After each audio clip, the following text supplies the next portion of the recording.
क्यों? अपनी प्रजा के लिए। अच्छा, इसी ईसा अलैहिस्सलाम के बारे में क्या बोलते हैं?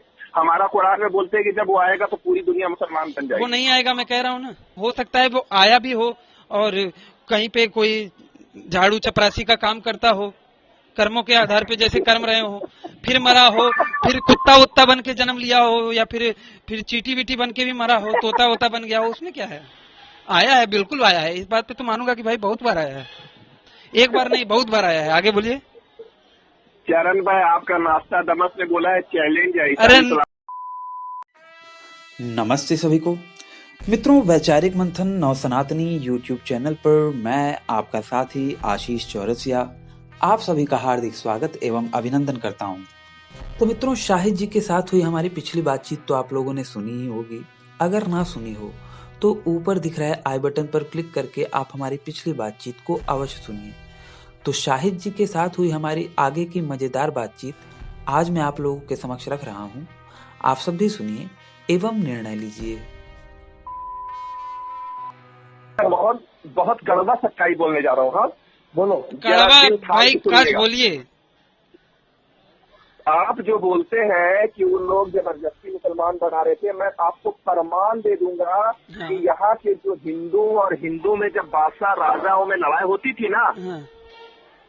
हिंदू और हिंदू राजाओं में लड़ाई होती थी, तो जरा चरण सिंह राजा और आशीष भाई राजा से लड़ाई होता था, तो चरण सिंह क्या करते थे, आशीष भाई का मंदिर को तोड़ के अपना मंदिर बनाते थे और अपना भगवान फिक्स कर देते। एक प्रमाण बता दीजिए, ऐसा मुसलमानों ने किया है। एक प्रमाण आप बता दीजिए, मैं बताता हूँ आपको कितना किया है।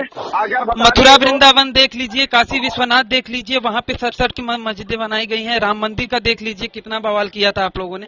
ऐसे भर भर के मैं बता सकता हूँ प्रमाण के साथ। सुनिए सुनिए सुनिए। हाँ। आप जिस औरंगजेब इस बात का प्रमाण मैं आपके ही एक राइटर के किताब से भी दूंगा, जिन्होंने बताया है कि हाँ भैया हिंदू मंदिरों के। इस बात का प्रमाण दूंगा कि औरंगजेब ने 3 मंदिर को दान दिया है। एक किताब का नाम बताइए जहाँ पे लिखा है। आपने पूर्व प्रताप मंदिर भी आज भी है। पूर्व बताइए। आगे सुनिए। अशोक ने जब कलिंग पर हमला किया था, हाँ। तो उसका क्या महत्व था? कोई दौलत नहीं, वो बुद्धिस्ट का अपना समाज फैलाना चाह रहा था। नहीं, बिल्कुल नहीं। क्योंकि कलिंग की, अगर आप हिस्ट्री उठा के देखेंगे, कलिंग की लड़ाई के टाइम पे अशोक जो बताया जाता है कल के जो दुष्प्रचार किया जाता है कि अशोक क्या नाम से बुद्धिस्ट था, तो आप हिस्ट्री उठा के देखिए, कलिंग की लड़ाई के टाइम पे अशोक ने बुद्ध मत को नहीं अपनाया था, बल्कि जब कलिंग की लड़ाई हो गई और उसमें रक्तपात इतना हुआ, तब जाके एक बौद्ध भिक्षु द्वारा उसने धम्म को अपनाया था। गारंटी से के साथ कहता हूँ, गारंटी के साथ कहता हूँ। अगर आपने मुझे झूठा साबित कर दिया तो जो कहूँ कहेंगे वो हार जाऊंगा कि भैया कलिंग की लड़ाई के बाद अशोक ने बौद्ध पंथ अपनाया था। हाँ बराबर, ये बात सही है, ये मैंने भी पढ़ा है, ये प्रूव है, प्रूव बात है। ये ऐसा कोई गलत बात बोल रहे हैं भाई। ये बात तो मैंने पढ़ी है अपनी किताब में। हाँ, हिस्ट्री की किताब में मैंने पढ़ी है। हाँ। शाहरुख खान की अशोका पिक्चर में तक ये बात बताई गई है, और अगर आप भारत एक खोज पढ़ेंगे तो उसमें भी ये बात बताई गई है, जो धारावाहिक आता था उसमें भी ये बात बताई गई है। तो अगर हम ये प्रमाण भी दे दिए आपको कि जब आशीष भाई अगर जीत गए तो चरण सिंह के इलाका को मंदिर को तोड़ कर, मैं कह रहा हूँ आप लोग कोई क्या मुस्लिम राजा किसी मुस्लिम राजा पे आक्रमण नहीं करता था ना? तो क्या मस्जिदें तोड़ता था? हाँ, तो मस्जिदें तोड़ता था। नहीं, बात सुनिए, मस्जिदें तोड़ता था क्या? नहीं, लेकिन आप लोग क्यों ऐसा किया, मंदिर को तोड़े? कहाँ किया जाता है? बताइए, एक प्रमाण बताइए ना। बताएंगे, ठीक है, बताएंगे, लेकिन अभी नहीं प्रमाण देंगे। अभी नहीं देंगे ना? अरे तुरंत अभी खाना बन जाएगा चरण भाई। लेकिन अगर आप कह रहे हो कि खाना है मेरे पास, तब आपको जाहिर करना पड़ेगा ना उसे। देंगे ना भाई। जब मैं बोल रहा हूँ तो मैं तो ऐसा प्रमाण उसका दूंगा ना, नहीं तो मैं झूठा हो बात गया। ये है, आप इस तरह से कहते हैं कि मेरे पास खाना है और बाद में कहते हैं कि नहीं अभी तो खाना बनाना है। मतलब अगर आपसे कोई घी मांगे तो आप कहेंगे कि घी जैसा तो मेरा बात है, घी क्या करोगे लेकर? नहीं, हम जब बोलते हैं तो उसका प्रमाण भी देते हैं। हाँ, चरण भाई आप सच्चे दिल से बताइएगा कितना दिया है इन्होंने प्रमाण आज तक। और दोनों का प्रमाण अगर कंपेयर करें, दोनों का अगर प्रमाण कंपेयर करें तो किसने सबसे ज्यादा दिया है? वो आपकी तरफ से जो भी प्रमाण है वो तत्पूर्ण है, लेकिन इनका तो अभी तक शाहिद भाई जो प्रमाण तुम्हारा जो कुरान का जो तुमने दिया ना वो उर्दू में भेजा, उसको हिंदी में ट्रांसलेट नहीं किया। और इसके लिए मैंने इनको हिंदी वाला पीडीएफ भी दिया था, 2 मुस्लिम आलिमों ने लिखा है और इंग्लिश में भी उसमें ट्रांसलेट मिल जाएगा वो एप्लीकेशन। उन्होंने खोल के देखा नहीं होगा, मुझे भी यकीन है इनके पे, पक्का भरोसा है शाहिद भाई पे। कौन सा पीडीएफ जो भेजे? तो पीडीएफ नहीं, एप्लीकेशन दिया था, सॉरी। अरे हाँ बाबा, उसका आगे का मिसरा पढ़ लीजिए अच्छे से गौर से। मतलब वो उसे सही मानते हैं ना? आप जो क्लिप उठाए उसका आगे का मिसरा आपने देखा? भाई बात मैं ये कह रहा हूँ कि जो मैंने आपको एप्लीकेशन भेजा था कुरान का, उस कुरान को आप सही मानते हैं कि नहीं? जैसे मैंने बताया था ना कि मतलब उन्होंने भाई आप भटक रहे हैं, आप भटक रहे हैं। मैं कह रहा हूँ उस एप्लीकेशन पे बात कीजिए कि उस एप्लीकेशन को आप सही मानते हैं कि गलत? तो हाँ, तो उन्होंने गद्दारी किया तो बोला ना उन लोग को मारो 40। अरे यार, मैं एप्लीकेशन पे बात कर रहा हूँ ना। नहीं वो ऐसा नहीं शाहिद, मैं अभी भी एप्लीकेशन सही है कि गलत है? एप्लीकेशन सही है ना? तो उससे मैंने आपको तीनों टाइप के अनुवाद दिखाए थे। लेकिन आपने समझ तो गलत पाया ना उसमें। क्या समझ? आप जो समझे हैं वो गलत समझे ना भैया। क्या समझ को समझो, किस तरह से आप समझ रहे हैं उसको? भैया उसमें ये बताया गया है कि तुम्हारा ईमान और तुम्हारा सब्र जितना पुख्ता रहेगा वैसी तुम्हारी मदद मिलेगी। पुख्ता मतलब ईमान क्या होता है? बात सुनिए, ईमान क्या होता है? ईमान भगवान के ऊपर एकदम पक्का है कि मेरा भगवान मेरा मदद करेगा, तो तुम 1-20 में भारी हो। अच्छा, मतलब ये तुम्हारा, जैसे मैंने आपको नहीं बताया कि एक पुल है, आप पुल में खाली आपने ऐसा बिछा दिया है और साइड में आपने हम लोग को बचने के लिए कुछ दीवार नहीं दिया। आप हमें यहाँ चरण सिंह को बोल रहे हैं कि तुम पार हो जाओ, मैं भगवान ने मुझे हुक्म दिया है कि तुम पार हो जाओ, तुम्हें कुछ नहीं होगा। आपकी बात पे तो यकीन है, सब्र है, लेकिन मुझे डर लग रहा है। अब मैं बताता हूँ आपको, बताता हूँ, क्योंकि आप वो कर रहे हैं ना, जैसा कि उसमें लिखा ही नहीं है, या अय्युहल्लज़ी युहर्रिजुल मुमिनीना अलल क़िताल इन यकुम मिनकुम अयशरूना स्वाबिरूना या गिल्बु उल्फान मीना अल्लज़ीना काफिरू क़वामन ला यफ़क़हून। ठीक है, तो इसका मतलब क्या होगा? अल्लज़ीना काफिरू क़वामन ला यफ़क़हून। हाँ, सुनिए मेरी बात यह है कि अगर मैं बात कहूँ, आपने जैसा कि कहा कि ईमान पक्का होगा और मुसलसल ईमान, मतलब वही मुसलमान की डेफिनेशन हो गई ना आपके। ये तो आपके मुसलमानों की डेफिनेशन है ना। मुसलमान की डेफिनेशन क्या है? ईमान पक्का होना। हाँ, तो पक्का ईमान वाला ही मुसलमान होता है। और वो लोग जो मारने के लिए आ रहे हैं, तो उन लोग को आप क्यों नहीं बोल रहे कि तुम लोग क्यों मारने के लिए आ रहे हो? और उसके वो लोग इसलिए मारने को आ रहे थे, क्योंकि मोहम्मद ने और क्या नाम से उन लोगों ने धोखेबाजी की थी और झूठी चीजें बता रहे थे, और झूठी चीजें बता के उनको बरगला रहे थे और उन पे कब्जा करना चाहते थे। कह रहे थे भैया अल्लाह की तरफ से वही आई है, जो कि मैंने भी आपको प्रमाणित कर दिया है कि वो झूठा है, और जन्नत जहन्नुम की झूठी बातें बता रहे। तो भाई क्यों नहीं लड़ेंगे? अगर कोई मेरे पास आके झूठी बातें फैलाएगा तो मैं उसे मना करूंगा, 1 बार मना करूंगा, 2 बार मना करूंगा, नहीं मानेगा तो लतियाऊंगा ना। तो वो तो शुरू से ही ऐसा चाह रहे थे, तो कहाँ सके?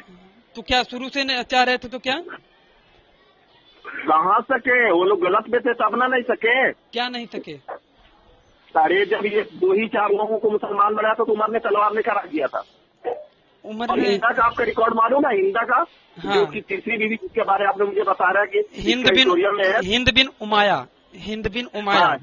उमाया में जब नहीं सक रहे थे ना, जब ये लोग थोड़े थे, तो वो बड़े बड़े मेला में जाती थी। बाद में वो उम्मे सलमा थी ना, उम्मे सलमा की बात कर रहे हैं ना, अबू सुफियान की बीवी। बात यह है, जैसा कि मैंने उसमें भी उस बातचीत में भी ये इशारा किया था आपको, चूंकि वो समाज सेविका थी, मतलब वो अपनी कौम का भला चाहती थी। ठीक है, अब कोई मुझ पे प्रबल हो रहा है,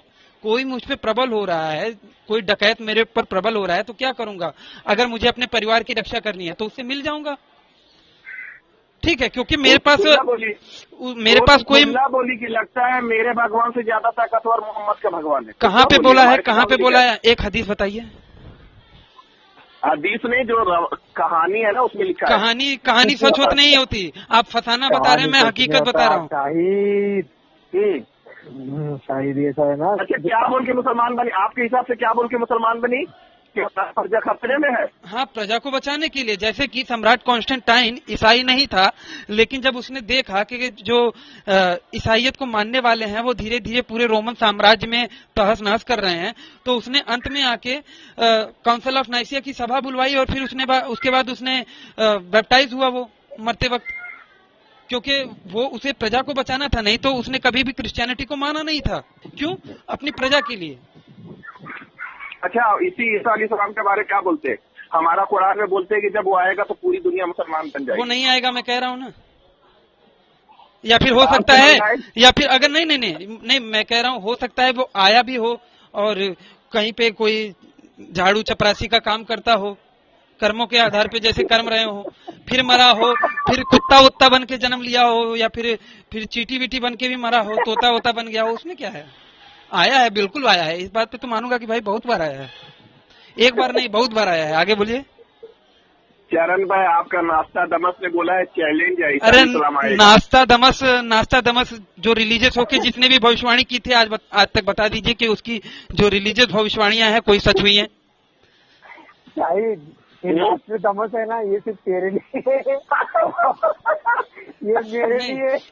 और ये जो ना बात ये है, नहीं भाई, नाश्ता दमस बोल रहे हैं, मतलब नास्त्रे दमस जो है, नास्ट्रेडम्स की जितनी भी भविष्यवाणियां हैं, अगर आप चेक करना चाहें, मेरी बात पे जैसे भरोसा मत कीजिए कि आशीष कह रहा है तो भरोसा कर लिया।